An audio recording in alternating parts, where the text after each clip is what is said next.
તો જ્યારે હવામાન વિભાગે આકરા તાપની આગાહી કરેલી છે, કયા વિસ્તારમાં અત્યારે કયા શહેરોમાં કેટલો તાપ જોવા મળી રહ્યો છે, તાપમાનની હાલત શું છે, આવતીકાલે કેટલું તાપમાન રહેશે, તમામ વિગતો વિંડીના માધ્યમથી સમજાવશે અમારા સહયોગી પૃથા. જી પૃથા.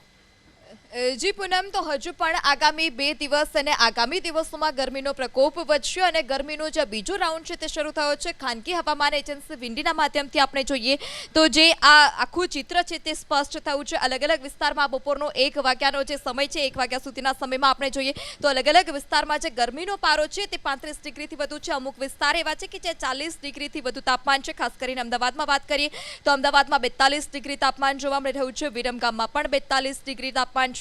કુડામાં 41 ડિગ્રી તાપમાન છે. સુરેન્દ્રનગરમાં 41 ડિગ્રી તાપમાન નોંધાઈ રહ્યું છે. બોટાદમાં 42 ડિગ્રી હાલ અત્યારે તાપમાન નોંધાયું છે. ત્યારબાદ અમોદમાં 41 ડિગ્રી તાપમાન છે. વડોદરામાં પણ 41 ડિગ્રી હાલ અત્યારે તાપમાન છે. ગોધરામાં 41 ડિગ્રી તાપમાન જોવા મળી રહ્યું છે. આ સાથે જ જે સુરત છે ત્યાં પણ 36 ડિગ્રી તાપમાન છે. ભરૂચમાં 40 ડિગ્રી તાપમાન છે. રાજપીપળામાં 40 ડિગ્રી હાલ અત્યારે તાપમાન નોંધાઈ રહ્યું છે. આ સાથે જો ઉત્તર ગુજરાતની વાત કરવામાં આવે તો હિંમતનગરમાં પણ 41 ડિગ્રી હાલ અત્યારે તાપમાન નોંધાઈ રહ્યું છે. ખેડબ્રહ્મામાં 41 ડિગ્રી તાપમાન છે. પાલનપુરમાં 41 ડિગ્રી તાપમાન છે. રાધનપુરની વાત કરીએ તો રાધનપુરમાં પણ 42 ડિગ્રી જે તાપમાન છે તે નોંધાઈ રહ્યું છે. થરાદમાં 41 ડિગ્રી તાપમાન છે. આ અલગ અલગ વિસ્તારની પરિસ્થિતિ અને આ આજની જે સ્થિતિ છે તે સ્થિતિ છે. જો આવતીકાલની વાત કરીએ તો 16 તારીખ એટલે કે આવતીકાલે અને આવતીકાલે પણ આ જ પ્રકારની જે સ્થિતિ છે તે સ્થિતિ જોવા મળી રહી છે. આ ગરમીનો જે બીજો રાઉન્ડ છે તે બીજો રાઉન્ડ હાલ અત્યારે ચાલુ થયો છે. ત્યારે જો દક્ષિણ ગુજરાતની વાત કરવામાં આવે તો સુરતમાં 36, ભરૂચમાં 38 ડિગ્રી તાપમાન છે. અમોદમાં 37 છે. વડોદરામાં 38 ડિગ્રી છે. ખંભાતમાં 37, નડિયાદમાં 37, ધોળકામાં 37, અમદાવાદમાં 37, વિરમગામમાં 36, મહેસાણામાં 36, હિંમતનગરમાં 39, સુરેન્દ્રનગરમાં 37, ત્યારબાદ બોટાદમાં 37. જો દરિયાકાંઠાના વિસ્તારની વાત કરીએ તો પોરબંદરમાં 31 છે. વેરાવળમાં 32, ઉનામાં 34, મહુવામાં 35, અલંગમાં 33 ડિગ્રી તાપમાન હાલ અત્યારે નોંધાઈ રહ્યું છે.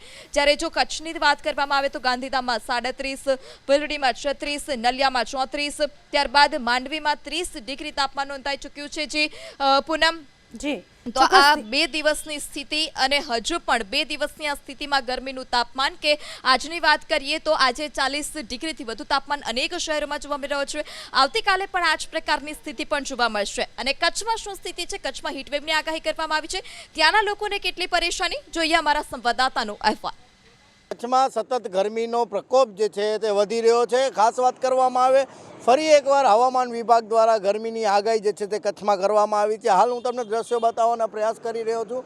સતત પડી રહેલા ગરમીના કારણે લોકોમાં પણ લોકોના જનજીવન ઉપર આની અસર જે છે તે જોવા મળી રહી છે. ખાસ વાત કરવામાં આવે છેલ્લા લાંબા સમયથી કચ્છમાં ગરમીનો પ્રકોપ જે છે તે વર્તાઈ રહ્યો છે. બીજી તરફ વાત કરવામાં આવે ગઈકાલની તો ગઈકાલે જ ગાંધીધામ અને અંજારમાં જે છે 43 ડિગ્રી જેટલો તાપમાન જે છે તે નોંધાયો હતો. આજે પણ કચ્છને ગરમીનો એલર્ટ જે છે તે જાહેર કરવામાં આવ્યું છે. હાલ હું તમને દ્રશ્યો બતાવી રહ્યો છું તે ભુજના દ્રશ્યો તે જોઈ શકાય છે. ભુજના હમીસરથી બસ સ્ટેશન જતો આ માર્ગ છે જે સતત ધમધમતો હોય છે, પરંતુ અત્યારે જેમ જેમ તડકો તપી રહ્યો છે તેમ તેમ ટ્રાફિક પણ જે છે તે ઓછી જોવા મળી રહી છે. લોકો જે છે તે ગરમીથી બચવા માટે અનેક પ્રયાસો કરી રહ્યા છે અને કામ સિવાય લોકો જે છે તે ઘરની બહાર પણ નથી નીકળી રહ્યા. સતત ગરમી જે પ્રમાણે વધી રહી છે, ગરમીનો પ્રકોપ વધી રહ્યો છે, તેની અસર જે છે તે માનવ જીવન ઉપર જોવા મળી રહી છે. હર્ષદ ઠાકુર, ABP અસ્મિતા, કચ્છ.